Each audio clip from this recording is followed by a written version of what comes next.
இலங்கையிலேருந்து ஃபாத்திமா ரிஃபுனாங்கிறவங்க கேட்குறாங்க, ஒருத்தர் திருமணம் முடித்த பின் மனைவியை தலாக்கு சொல்லாமல் 5ற்கு மேற்பட்ட திருமணம் முடித்து விட்டார். பின்னர் அவர் மரணித்து விட்டார். அவர் முதல் மனைவிக்கும் பிள்ளைகளுக்கும் உரிய கடமை நிறைவேற்றவில்லை. அப்படியாயின் முதல் மனைவி கட்டாயம் இதா இருக்க கடமைப்பட்டிருக்கிறாரா கேள்வி. ஆனால் இது எப்படிங்கிறது விளங்கலை. 5 திருமணம்லாம் எப்படி முடிக்க உங்களுக்கு அனுமதிப்பாங்க? விவாகரத்தும் பண்ணாமல் பண்ணுறாங்கன்னு சொன்னால் அது இப்படி திருமணமாகும்? மார்க்கத்தில் இல்லாத ஒன்றையுமா ஜமாத்தில் செய்வாங்க? அப்படி செய்ய மாட்டாங்க. ஒருவேளை விவாகரத்து பண்ணிட்டு பண்ணாருன்னு தெரியல. அதுபோக என்ன செய்யணும்னா, அந்த ஜமாத்தார்கள் 4 திருமணம் 5 திருமணத்துக்கெலாம் சர்வசாதாரணமான இங்கே நீங்கள் இலங்கையில் அந்த இது நடக்குதுன்னு நினைக்கிறேன். இங்கே தமிழகத்தை நீங்கள் பொறுத்த வரைக்கும் அப்படி பண்ண முடியாது. ஒருத்தர் ஒரு திருமணம்னு போய் ஒரு ஜமாத்தை அணுகுனான்னு சொன்னால் அவர் எந்த ஊருக்காரருன்னு கேட்பாங்க.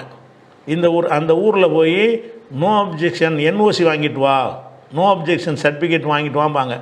அந்த ஜமாத்தில் என்ன சர்டிஃபிகேட் கொடுப்பாங்கன்னா, இவருக்கு திருமணம் ஆகலை, எந்த பிரச்சனை இல்லைன்னு கொடுப்பாங்க. அல்லது ஏற்கனவே திருமணமாக இருந்தது, ஜமாத்தில் பேசி முறைப்படி அவருக்கு இந்த விவாகரத்து கொடுத்துட்டோம், அல்லது மனைவி விவாகரத்து வாங்கிட்டாங்க, முறைப்படி இப்போதைக்கு அவருக்கு திருமண பந்தம் இல்லை என்ற என்ஓசியோடு போனால் மட்டும்தான் ஒரு ஜமாத்தில் போய் இவன் அடுத்த கல்யாணம் பண்ண முடியும்.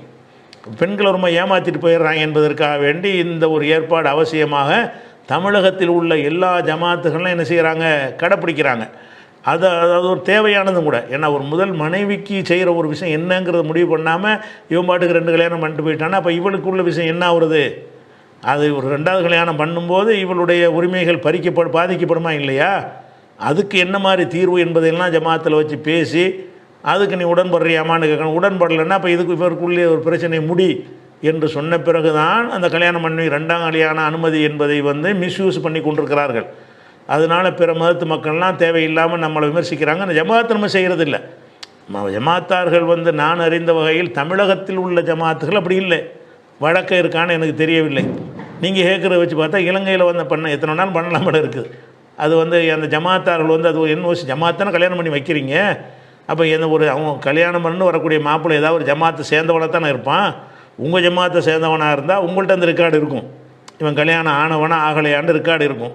உங்கள் ஜமாத்து சேராமல் வேறு ஜமாத்தை சொன்னான்னு சொன்னால் அந்த எந்த ஜமாத்து அங்கே போய் கடிதம் வாங்கிட்டு வா, எனக்கு இதுதான் ஃபஸ்ட்டு கல்யாணம்னு வாங்கிட்டு வா.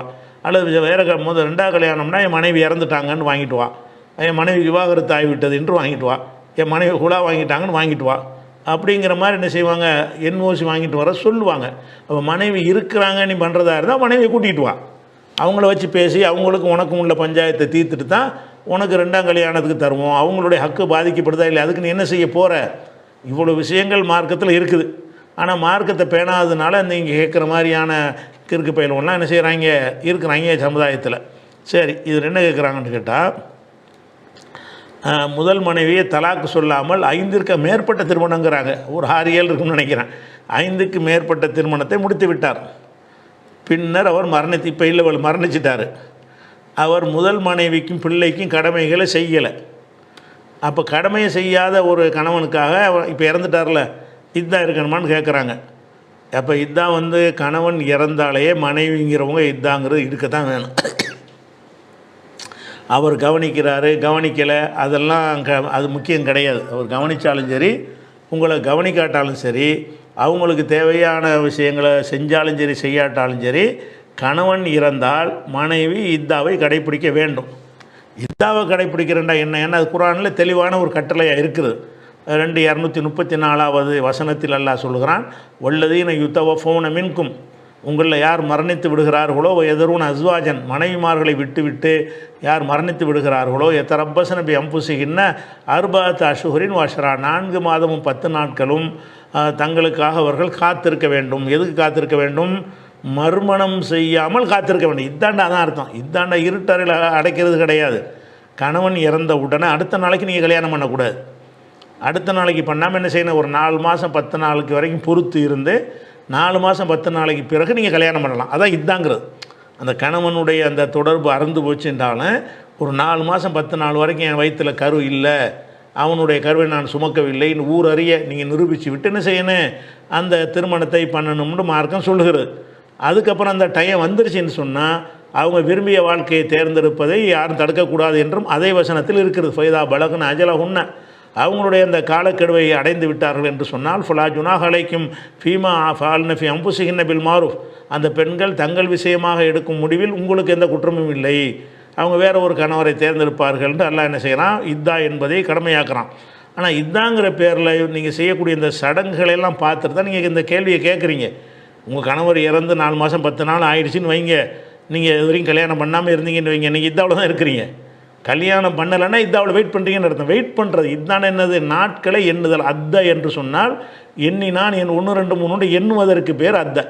இத்தத்து என்றால் இத்தத்துல் ஐயாம், நாட்களை எண்ணுதல்னு அர்த்தம். என்னோட 1 நாள் ஆச்சு, இன்னோட 2 நாள் ஆச்சு, இன்னோட 120 நாள் ஆச்சு, இன்னோட 130 நாள் ஆச்சு, இந்த 4 மாதம் 10 நாள் இருக்குல்ல, அதை எண்ணி 130 நாள் வந்துருச்சுன்னொடனே இப்போ என்னவாயிடுச்சு, நீங்கள் வந்து வேறு கல்யாணம் பண்ணிக்கலாம்.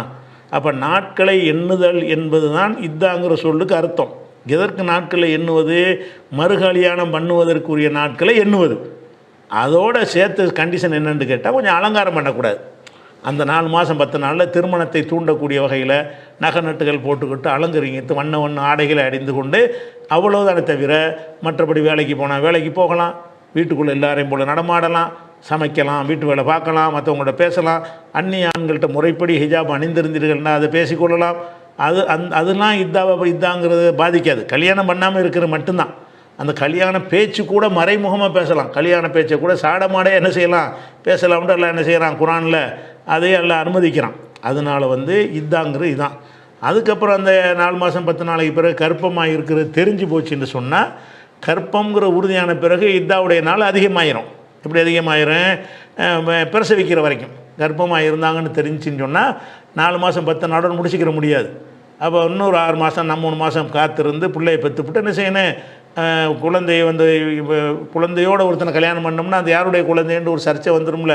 அந்த ஒரு உடல் அமைப்பு பெண்களுக்கு இருக்கிற காரணத்தினால பிரசவிக்கிற வரைக்கும்னு வந்து இதாக இருக்கிறது. அதே நேரத்தில் வந்து இந்த 4 மாதம் 10 நாளுங்கிறது கூட கம்மியாக கூட சில ஆளுக்கு போயிடும். புருஷன் இன்னைக்கு மூத்தா போகிறான், நிறை மாதம் கர்ப்பிணியாக இருக்கிறா, அடுத்த நாளைக்கு பிள்ளை பெற்றுவிட்டா, அவ்வளோதான் இதாங்கிற ஒரு நாள் தான் அவளுக்கு. ஏன், அவன் இறந்து போகும்போது நிறை மாதமாக அவன் இருக்கிறான், இருந்தவொன்னே அவன் இறந்து போயிட்டான், அவள் புள்ள பெற்றுட்டான். அந்த புள்ள பெற்றக்குரிய சுத்தமாகிற நாட்கள் கடந்ததுக்கு பிறகு அவங்க என்ன செய்யலாம், 10-15 நாளைக்குள்ளே வேறு கல்யாணம் பண்ணிக்கலாம். அதுக்கு எந்த ஒரு தடையும் கிடையாது. அப்போ அந்த இத்தா என்பது அவன் உதவி செஞ்சாலும் செய்யாட்டாலும் சரி, அந்த பெண்களுடைய உடல் நீங்கள் வந்து என்னோட அவர் சேரவே இல்லை, என்னை பார்க்கவே இல்லை என்று சொன்னாலும் அவர் ரகசியமாக வந்துட்டு போயிருக்கலாம், நம்ம வீடு தானே வந்திருக்கலாம், ஏதாவது நடந்திருக்கலாமா இல்லையா, அதை வந்து நிரூபிச்சுக்கிட்டு இருக்க முடியாது. அதுக்காக இந்த சந்தேகத்தை தீர்க்கிறதுக்காக மார்க்கம் என்ன சொல்லுதுன்னு கேட்டால், அவங்க கணவன் இறந்த பிறகு 4 மாதம் 10 நாள் வரைக்கும் வெயிட் பண்ணுங்கள். கர்ப்பம் இல்லைன்னு தெரிஞ்சால் கல்யாணம் பண்ணிக்கிறங்க. கர்ப்பம்னு கன்ஃபார்மாக ஊரறிய ஒரு மாதத்தில் தெரிஞ்சு போயிடும். ஊரறிய தெரிவதற்கு கொஞ்சம் நாள் ஏற்படும், வயிறு பெருசாக ஆகணும்ல. அதனால இந்த 4 மாதம் 10 நாள் 4 மாதம் 10 நாளைக்கு பிறகு அந்த கர்ப்பங்கிறது எல்லாருக்கும் ஊரறிய தெரிஞ்சு போச்சுன்னு சொன்னால் பிள்ளையை பார்த்துட்டு கல்யாணம் பண்ணு. அப்போ பிரசவிக்கிற வரைக்கும் அவங்க கல்யாணம் பண்ணக்கூடாது. அந்த கல்யாணம் பண்ணாமல் இருக்கணும் என்பது தான் இதான். அதோடு அலங்காரம் பண்ணிக்கிறக்கூடாது. இந்த 4 மாதம் 10 நாள் முடிந்து விட்டது என்று சொன்னால் அவங்களுக்கு என்ன இல்லை, அவங்களுக்கு எந்த ஒரு இதுவும் கிடையாது. அதே நேரத்தில் வந்து அந்த மாதவிடாய் அற்றுப்போன ஆட்கள் இருக்காங்கல்ல, அவங்களுக்கும் கூட எல்லாம் என்ன செய்கிறான்னா அதுக்கு ஒரு இதாக வச்சு தான் இருக்கான். மாதவிடாய் அற்று போச்சுன்னு சொன்னால் ஒரு 50-60 வயசு ஆகிடுச்சின்னு வைங்க, அவங்களுக்கு மாதவிடாயெலாம் இல்லாமல் போயிடும். அப்படியான ஆட்களாக இருந்தால் கூட வைத்தத்துக்குன்னா தலாகுத்து அசுகுறேன், அவங்க 3 மாத கணக்கு வச்சு என்ன செய்யணும், இதாக இருக்கணும். ஏன்னா ரேராக அதிசயமாக அந்த மாதிரி பெண்கள் புள்ள பெற்றுடுறாங்க. அப்படிலாம் இருக்கிறதுனால எல்லாம் என்ன செய்கிறான்னு கேட்டால் இப்படி சில சட்டங்களை தந்திருக்கிறான். இந்த சட்டம் வந்து மனைவிக்கு உதவி செஞ்சானா இல்லையாங்கிறதை பொறுத்து மாறாது. தாம்பத்திய உறவில் இருக்கிற வரைக்கும், அந்த கணவன் மனைவிங்கிற உறவில் இருந்த வரைக்கும் அது நீங்கள் கடைப்பிடிச்சு தான் ஆகணும். அதுதான் அது விஷயம்.